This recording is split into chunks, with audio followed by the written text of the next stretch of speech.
So now let's do some ARM assembly. I had some students asking for this, and I agree. The first thing you're going to have is an ARM64 machine.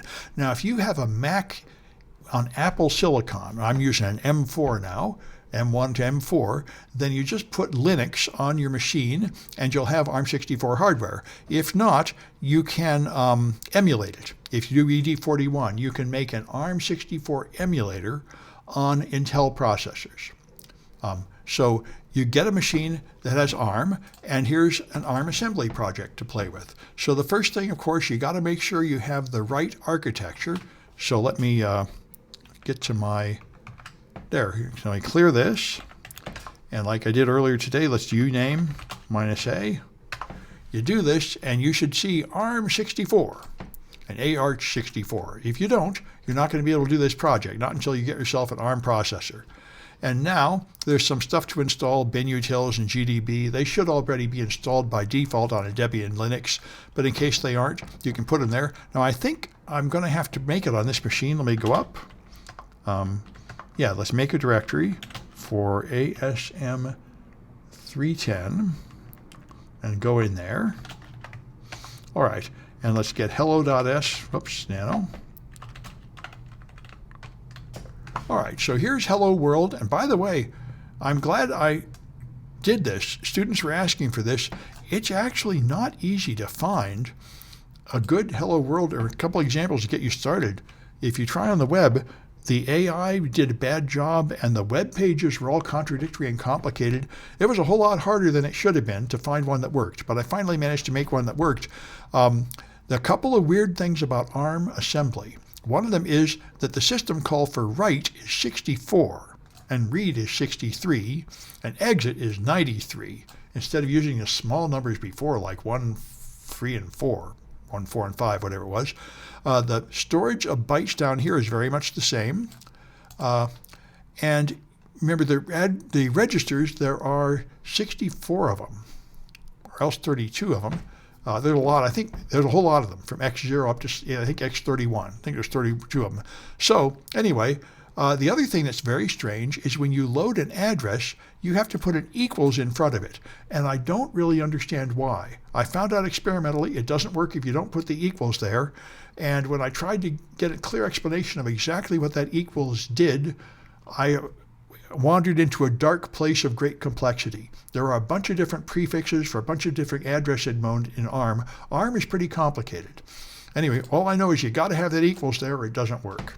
So so this just loads, it's very much like the write we've done before. You have a descriptor for standard out, you have the address of the string and the length of the string, and then a system call number, and then you use SVC0 is the equivalent of int 80 in 32-bit SM Intel. So that message is still pretty much the same. So that should do it. I can save this, and now you compile it with this AS. And by the way, I'm including the -G to include debugging symbols. You don't necessarily need that, but it's a good practice. Then you can easily do source code debugging if you have a problem, and I needed it. When I did one of these projects earlier, I was off by 1. I was writing data as I changed it, and then also changing the last byte, which went 1 byte beyond my reserved space for the string, and that had the weirdest effect. It would work fine in GDB if there was a breakpoint, but if I got rid of the breakpoint, it would crash, and if I ran it outside GDB, it would crash, and that had me spending like a day trying to figure out what was wrong. So it's a good idea to include debugging symbols to make it easier to debug your code. Even that one I couldn't figure out very quickly, even with the debugger, but eventually I got it. So there we are. It prints, hello, ARM64 world with a carriage return. So the output works. And so I gave you an example of a Caesar cipher here because this had some other irritating things. And I wanted to give you a good example to get you started because the output there shows you how to write, but it doesn't show you how to read and doesn't show you how to make a loop. And those are useful things. So let me do this nano Caesar. .s for source code, and there's my source code. So I've got, okay, you have to have this start to tell it where to start. Now here it's going to read from the user. Okay, it's going to read up to the length of the message from the user. This is a read 63. Then it's going to take the address and load it. X11 is going to be my index counter. You have lots of registers now, so it's pretty nice. X13 is going to be the length of the string. That's including the carriage return, which I don't want to encrypt. So I subtract 1. I want to encrypt this many characters. So X13 is the number of characters to encrypt, and X11 is going to be my counter. So now I make a loop, and the loop is load the current byte. Notice here it's load from register byte. This is how I make it do only an 8-bit instruction. By adding this B there, it's going to go to this location, which is the pointer to the message plus the offset, the index of the current character. It's going to load 1 byte and then store it in this register, which is a 32-bit register. But it's going to only have 1 byte. Now I add 3 to it to do the shift of 3 characters for Caesar cipher, and now I store it back. Just exactly the same sequence. This is one of the things I mentioned before that is very strange about ARM assembly. It is not true that the source is always on the right and the destination on the left. When you're doing a load, it loads from the right to the left. When you're doing a store, it loads from the left to the right. That's what it does. So this stores this W12 value back in there. And again, storing only 1 byte, which is really important, because if I was to write a 32 or 64-bit value, I'd be changing a whole bunch of letters beyond the character I'm trying to change. And in fact, eventually I'd go off the end of that character and change other variables. It'd be a sort of buffer overflow. All right, now I'm going to add the counter. The counter is X11, so I add 1 to it. I tried to increment it, but there is no increment command in ARM assembly. You have to explicitly add 1, so that's what I did. Then I compare it to the length I determined up here, and if it's less than that, then I loop. Otherwise, it will go forward and now print out the output. So it's pretty simple, but it really helps to have a working example because there are a lot of little gotchas, like the fact that there's no increment, the fact that you sometimes have to use the 32-bit register and sometimes the 64-bit register. I had to correct these several times with errors like that. So, I wanted to give you a good example to start from, because I had to struggle quite a bit to get this stuff working.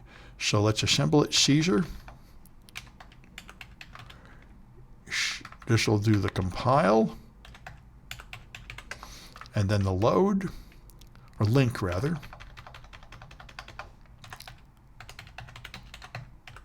All right, and so I should be able to run that. And if I put in hello, it moves everything forward 3 characters in the alphabet. And I think this one is so simple, it and even if I do A, B, X, Y, Z, yeah, it doesn't even wrap around. If they go past Z, they turn into funny characters instead of wrapping around A. You'd have to add another if statement in there to stop that, another conditional branch. I haven't even done that. This is the simplest, sloppiest Caesar cipher, but it does show you how to manipulate input and output and handle bytes and so on. So that gets you started, and so you got a series of challenges here. First one is just debug that Caesar program and get one of the return values from the read operation, which you can do with GDB here, and then do one with an increasing shift, where you shift the first character by 1, the next character by 2, the next character by 3, and so on. And you better make sure you wrap around things that get past Z will wrap around, and then you can perform that operation on this to get the flag. And then here's one with the one-time pad. This is, by the way, the perfectly secure system. You have a ciphertext, you have a plain text and a key. So here I have an apple and the key is waves, and so the key is used to perform a Caesar cipher. So if it's A, you leave it alone, so the P stays a P. If it's B, you move forward by 1. If it's C, you move forward by 2. So E will move forward by 4. So I take L, M, N, O, P. L turns into P. And the point is, if you have a key here that's random letters and you never reuse any part of it, this is a perfect system that has never been cracked. It does a random transformation to every character, and there's no mathematical pattern at all to analyze. So if all you see is this ciphertext, there is no way to get the plain text from it except to somehow steal a copy of that one-time pad.